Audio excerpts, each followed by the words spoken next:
Hello students, good morning and Jai Swaminarayan to all of you.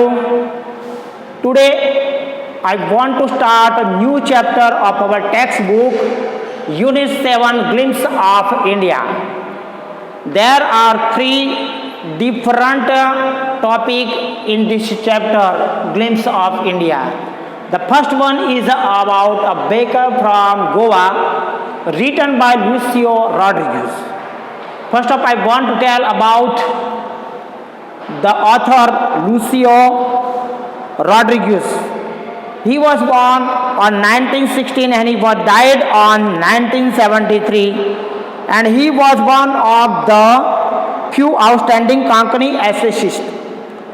An authority of Konkan folklore, he contributed several articles in English and Konkani to various periodicals and broadcast many talks.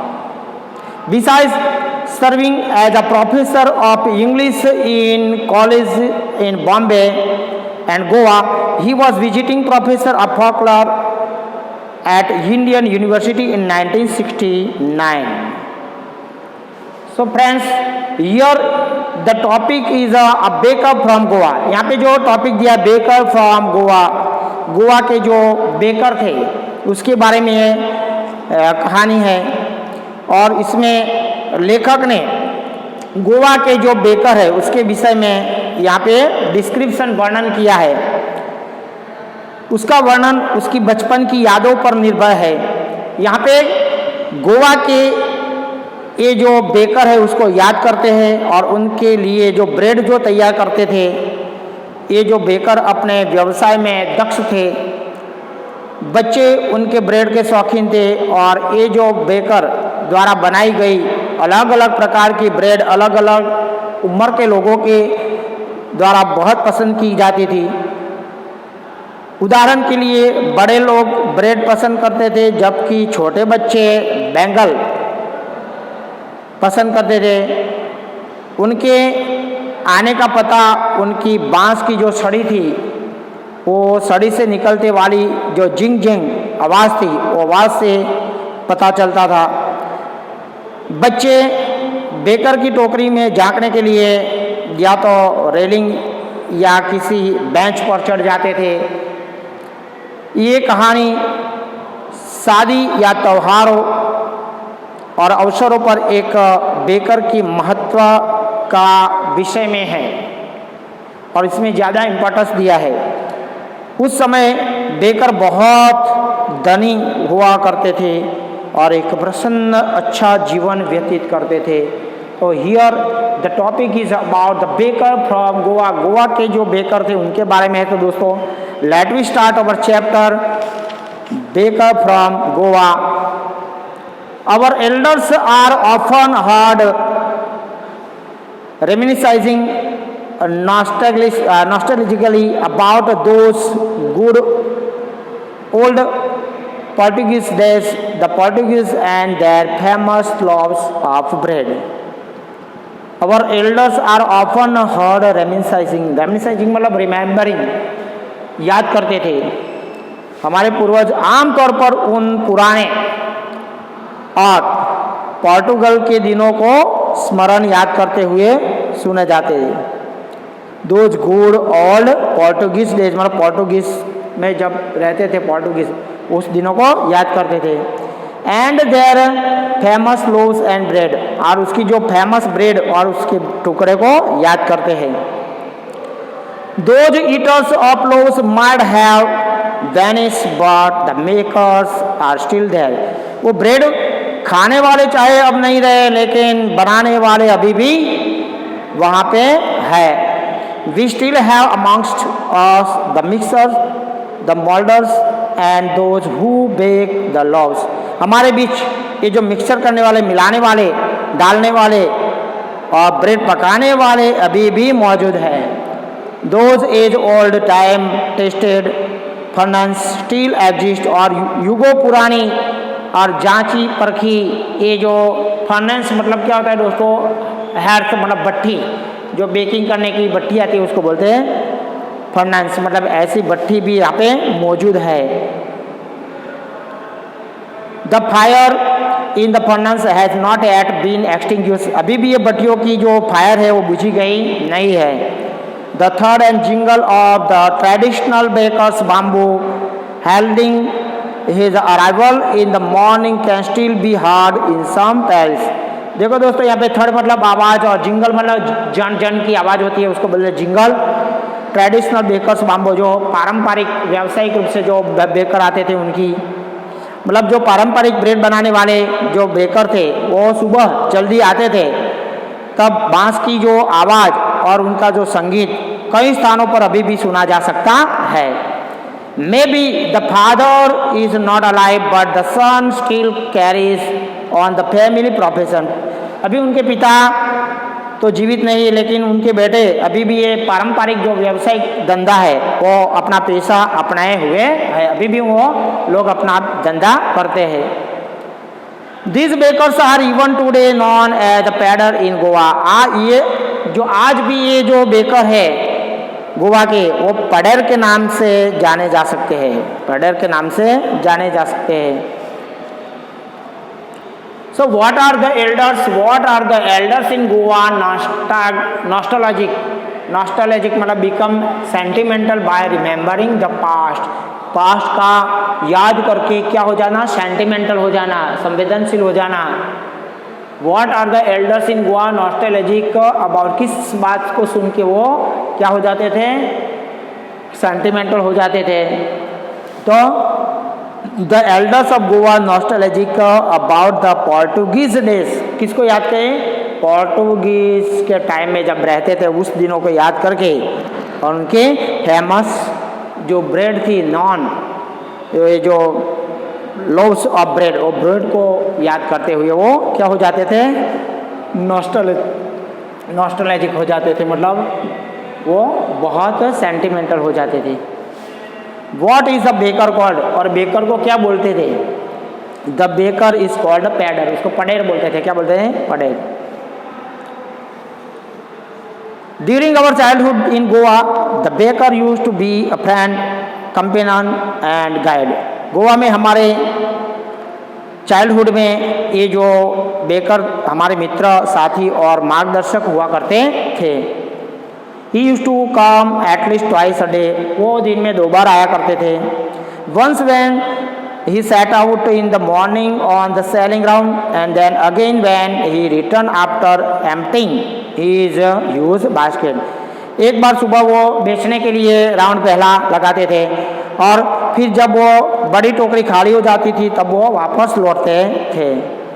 The jingling थर्ड of his bamboo woke us up from sleep and we ran to meet and greet him.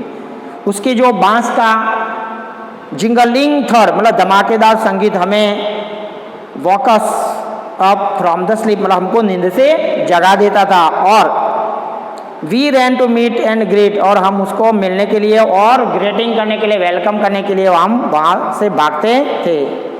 So why was it so, was it for the love of the love, not at all. ऐसा क्या था, Y was it सो, तो ऐसा क्यों था। Was it for the love of the gulab, क्या वो bread के साथ, ब्रेड के कारण प्रेम था इसलिए, बिल्कुल ऐसा नहीं, नॉट एट ऑल मतलब बिल्कुल ऐसा नहीं था। The loaves were brought by some paskin and baskin the maid servant of the house, क्योंकि ये जो ब्रेड कोई पास्किन एंड बास्किन नाम की घर की नौकरानियों खरीदती थी। What we look for were those bread bangles which we chose carefully। हमें वो ब्रेड की इच्छा होती थी जिन्हें हम सावधानी से चुनते थे। Sometimes it was a sweet bread of a special make। कई बार तो एक विशेष प्रकार की मीठी ब्रेड भी होती थी। How did the children regard a baker in their childhood? How did the children regard a baker in their childhood? तो the children regarded a baker as their friend। क्या मानते थे उनको, फ्रेंड। कंपेनियन एंड गाइड, उनके companion और उसके guide भी मानते थे। The baker made his musical entry on the scene with the jhang sound of his specially made bamboo step. और दृश्य में ये जो बेकर है उसका एंट्री कोई विशेष प्रकार से बनाए गए बांस की जंग ऐसी आवाज़ से उसकी एंट्री होती थी। One hand supported the baker on his head and the other bang the bamboo on the ground. वह एक हाथ सर पे जो टोकरी रखी होती है वो टोकरी को पकड़ते थे और दूसरा हाथ जो बाम्बू था उसको जमीन पर ऐसे ठोकते थे, मारते थे। He would greet the lady of house with good morning and then place his basket on the vertical bamboo। वो घर की मालकिन को गुड मॉर्निंग ऐसा कहकर अभिवादन करते थे और अब तब अपनी जो बास्केट है उसको खड़ी मतलब वर्टिकल मतलब खड़ी हुई बांस की जो लाठी थी उसके पर रख देते थे। We kids would push aside with a mild rebuke and the loaves would be delivered to the servant। हम बच्चों को एक मीठी सी झिड़की के साथ वो एक और रख देते थे और हमको एक तरफ किए जाते थे और ब्रेड नौकरानियों को दे दी जाती थी। But we would not give up, लेकिन हम कुछ हारते नहीं थे, हम हार मानते नहीं थे। We would climb a bench और the parapet and peep into the basket somehow. हम एक बेंच पर या रेलिंग पर चढ़ जाते थे और टोकरी में हम ऊपर चढ़ के झांकते थे कि अंदर क्या है। I can still recall the typical fragrance of those loaves। मैं उन ब्रेड की विशिष्ट जो फ्रेग्रेंस मतलब क्या होता है गंध सुगंध उसको अभी भी याद कर सकता हूँ। Loaves for the elders and bangles for the children. बड़ों के लिए ब्रेड और बच्चों के लिए bangles.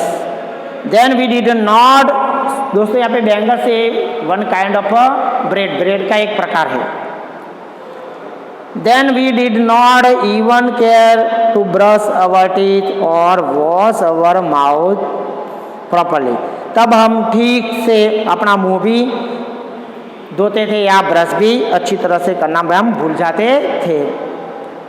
And why should we who would take the trouble of plucking the mango leaf or the toothbrush and why was it necessary at all।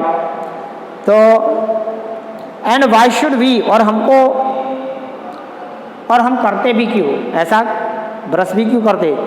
Who would take the trouble of plucking the mango leaf for the toothbrush, और कौन brush के रूप में ये प्रयोग के लिए mango leaves को तोड़ के कष्ट करता। मैंगो लीव्स तोड़ने का कष्ट कौन उठाता। And why was necessary at all, और इसकी जरूरत भी बिल्कुल आवश्यकता भी क्या थी। The tiger never brush his teeth. ये टाइगर तो कभी ब्रश करता नहीं है। Tiger never brush his teeth, tiger अपने दांत को कभी ब्रश करता नहीं। Hot tea could wash and clean up everything so nicely after all। और इसके बावजूद भी गरम गरम चाय पियो तो दांत तो साफ हो जाते। हाँ, गरम गरम चाय पियो तो सब कुछ अच्छे से भी और साफ कर सकते थे। How did the baker make his entry, how did the baker make his entry, baker अपने एंट्री कैसे करते थे। The baker made his musical entry with the jhang jhang sound of his bamboo. उसके बाम्बू के जांग जांग आवाज से वो एंट्री करते थे। Marriage gifts are meaningless without sweet bread known as the bol. Just as a party और feast loses its charm without bread. देखो दोस्तों, ये बहुत समझने की बात है। ऐसा बोलते हैं कि बॉल नाम की जो एक स्वीट थी, marriage gifts are meaningless without sweet bread known as a bol. Bol नाम की जो मीठी ब्रेड थी वो उसके बिना तो शादी का उपहार उसी प्रकार का अर्थ नहीं, शादी कोई काम की नहीं, निरर्थक रह जाती, मीनिंगलेस हो जाती अगर बॉल नाम की जो ब्रेड है मीठी स्वीट ब्रेड वो अगर शादी में नहीं रखी होती, शादी में अगर स्पेशल डिश उसकी नहीं रखी तो शादी का कोई अर्थ नहीं होता। जस्ट एज अ पार्टी और अ feast losses the charm of without a bread, मतलब ऐसी ब्रेड के बिना तो शादी या पार्टी उसका जो सुंदरता है वो खो देती है। No enough can be said to show how important a baker can be for a village. एक गांव के लिए बेकर कितना महत्व रखता है उस विषय में अधिक कुछ नहीं कहा जा सकता, ऐसा कुछ ज़्यादा कह नहीं सकते कि इतना कितना इम्पोर्टेंस था। The lady of the house must prepare sandwiches on the occasion of her daughter's engagement. The ladies of house मतलब जो घर की जो मालकिन अपनी बेटी के लिए सैंडविचेस, बेटी की सगाई के लिए सैंडविचेस तैयार करते थे। Cakes and bolinhas are the must for Christmas as well as other festival. Christmas या दूसरे जो त्यौहार के मौके पर बॉलिन हाउस अवश्य होने चाहिए। ये भी एक ब्रेड है स्वीट, एक ऐसी एक मिठाई है ब्रेड की जिसको बॉलिन हाउस बोलते हैं। Thus the presence of the baker's furnace in the village is absolutely essential. इस प्रकार गांव में बेकर की भट्टी का होना परम आवश्यक है। On which occasion must the lady of the house prepare sandwiches. कौन से ओकेजन पे लेडी, घर की लेडी सैंडविचेस बनाती थी? तो on occasion of her daughter's marriage, उनकी डॉटर की मैरिज में the lady of house must prepare sandwiches. को क्या बनाना पड़ता था? स्पेशल सैंडविचेस बनाते थे।